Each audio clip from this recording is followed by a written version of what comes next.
پچھلے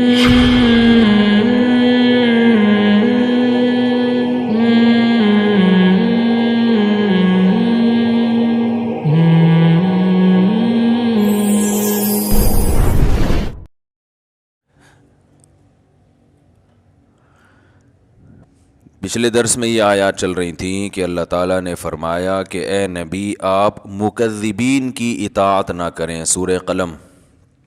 جو لوگ بھائی اس کو چلا دیں یار، جو انکار کرتے ہیں آخرت کا ان کو فالو مت کریں، کیونکہ جو آخرت کا انکار کرے گا نا اس کی زندگی کبھی بھی سیدھے راستے پہ نہیں ہو سکتی.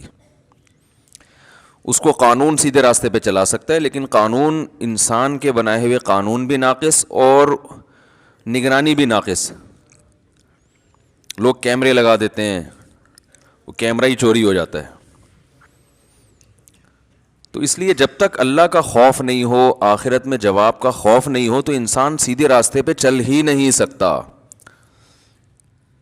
ناممکن ہے یہ. وہ مشہور واقعہ ہے نا، ایک تو بیان شروع ہی واقعات سے ہو جاتا ہے، تو یہ پھر کیا کریں. وہ ایک تقریب میں ایک خاتون کا لاکٹ چوری ہو گیا، بڑا قیمتی لاکٹ تھا.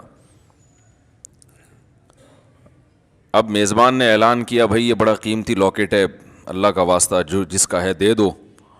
لوگوں نے کہا ایسے تو جو بھی دے گا وہ پکڑا جائے گا، کہ وہ سب کو پتہ چل جائے گا چور ہے، تو چور کا راز بھی فاش نہ ہو اور لاکٹ بھی واپس آ جائے.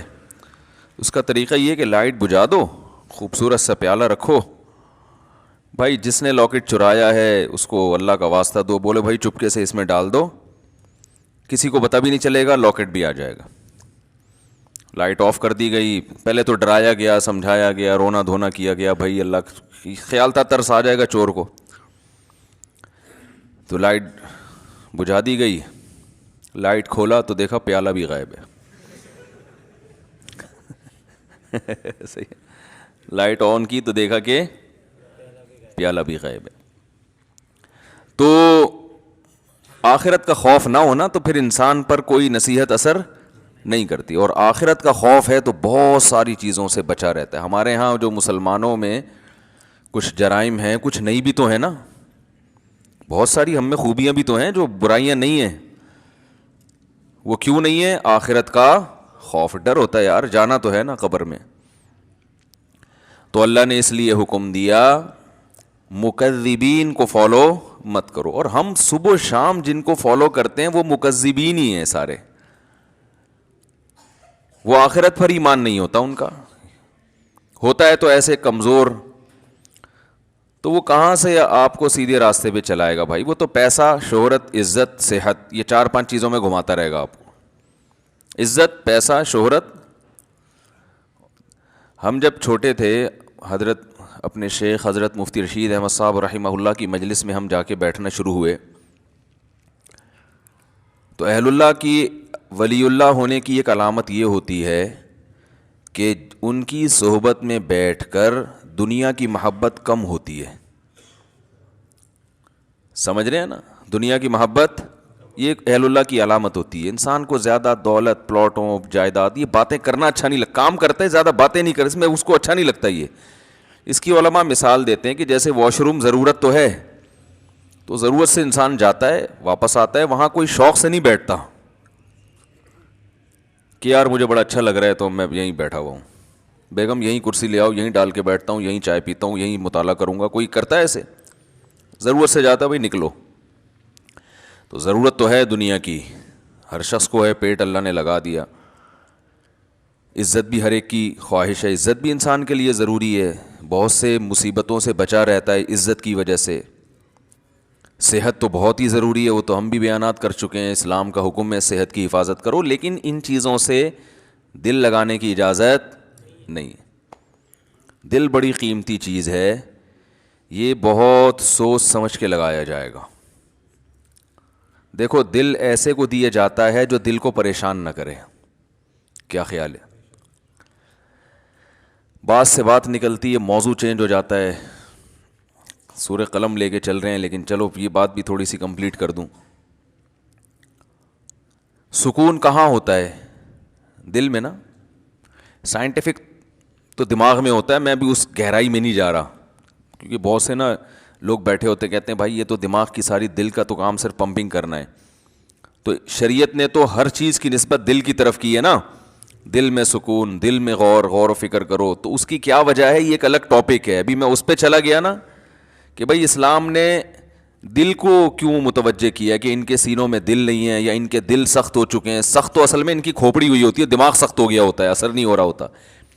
تو وہ ایک الگ بات ہے, اس کے میں اشکال کے جواب دے بھی چکا ہوں, ابھی میں اس طرف نہیں جاؤں گا.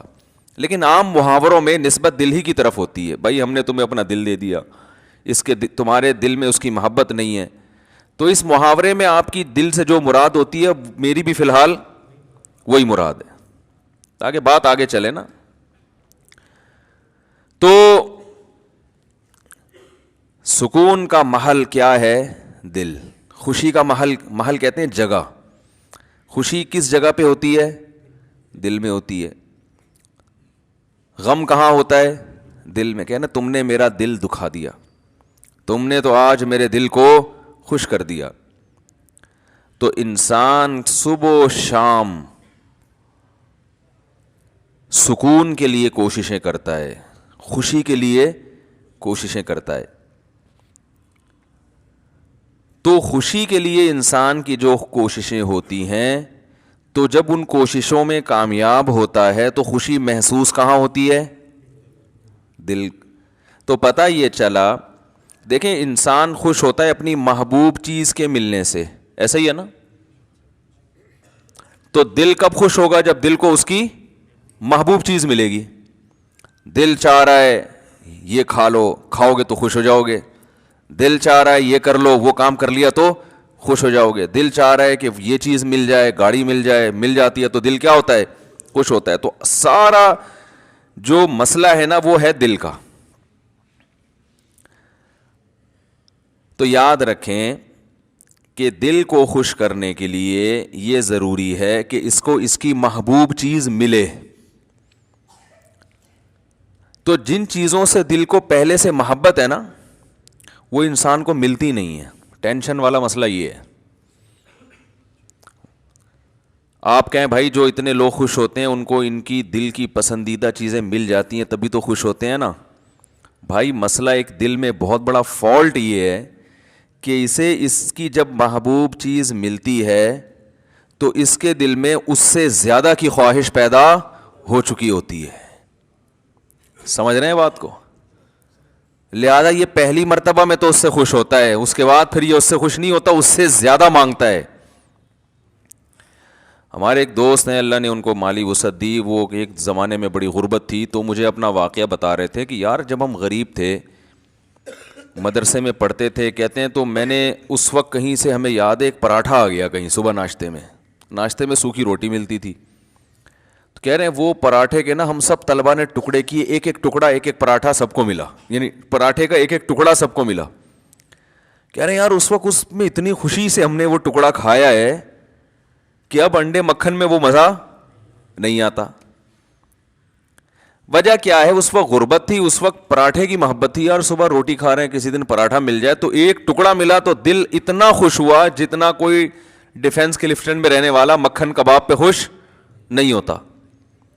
تو کہنے لگا یار اب تو سب کچھ مل رہا ہے لیکن وہ خوشی نہیں ہوتی. تو وجہ کیا ہے بھائی؟ جب اس سے کم مل رہا تھا تو دل میں پراٹھے کی خواہش تھی, جب پراٹھا ملنا شروع ہو گیا تو اب خواہشات اس سے. یہ جو بڑے بڑے مالدار لوگ ہیں نا ہمارے, اکثر سیاستدان, سارے نہیں, یہ کباب پراٹھے پہ تھوڑی خوش ہوتے ہیں. ان کو آپ بریانی کھلا دو, ان کو سیخ کباب کھلا دو, ملائی بھائی, کیا یہ تو غریبوں کے کھانے ہیں. بھئی اب کیا کھانا ہے؟ آپ نے کباب بھی کھا لیے, پراٹھے بھی کھا لیے, آپ نے جو ہے وہ نہاری بھی کھا لی, بریانی بھی کھا لی, برگر بھی کھا لیا, پیزا بھی کھا لیا, ایسی ایسی خوراکیں, ترکی کی ڈشیں آپ نے کھائی ہیں, جاپنیز ڈشیں آپ نے, جو ان کا دل چاہتا ہے کھاتے ہیں, لیکن ان کو اس میں وہ مزہ نہیں آتا. یہ کہتے ہیں وہ جائیدادیں کھلاؤ اب ہمیں, یہ کباب یہ تو ڈیفنس کلفٹن کے عام مالدار لوگ کھا لیتے ہیں. یار یہ کیا ہے؟ اب یہ اتنے ارب پتی بن چکے ہوتے ہیں کہ ان کی نظر میں اب یہ کباب بریانی کی کوئی ویلیو نہیں رہتی. اب جو بڑے بڑے سیاستدان ہیں ان کی خواہش کیا ہوتی ہے؟ بھائی جائیدادیں کھلاؤ یار ہمیں, اور جائیدادیں بھی ایک سرجانی ٹاؤن کی نہیں چاہیے ان کو, یہ چائنا پٹی, یہ تو غریبوں کی کرپشن ہے. اور جائیدادیں کچھ اسلام آباد کے کوئی پورا آدھا بحریہ ٹاؤن کھلا دو ہم کو. یہ اگر ان کو نہ ملے تو ڈپریشن میں چلے جاتے ہیں. عجیب مصیبت ہے. انسان ہمیشہ سے یہ حقیقت جانتا ہے کہ دل کی جب ایک خواہش پوری ہوتی ہے تو وہ اس سے بڑے کی خواہش اس میں پیدا ہوتی ہے. تو یہ عجیب بات ہے کہ یہ تو کبھی خوش ہو ہی نہیں سکتا. یہ ایک ایسی حقیقت ہے جس کو ساری دنیا کے سارے ماہرین مانتے ہیں, لیکن پھر بھی وہ دنیا سے محبت کرتے ہیں. تو بتاؤ کبھی ایسے دل کو سکون مل سکتا ہے؟ آج آپ کی خواہش ہے یہ مل جائے, تو جب وہ ملے گا نا تو اس سے آگے کی خواہش پیدا ہو چکی ہوگی.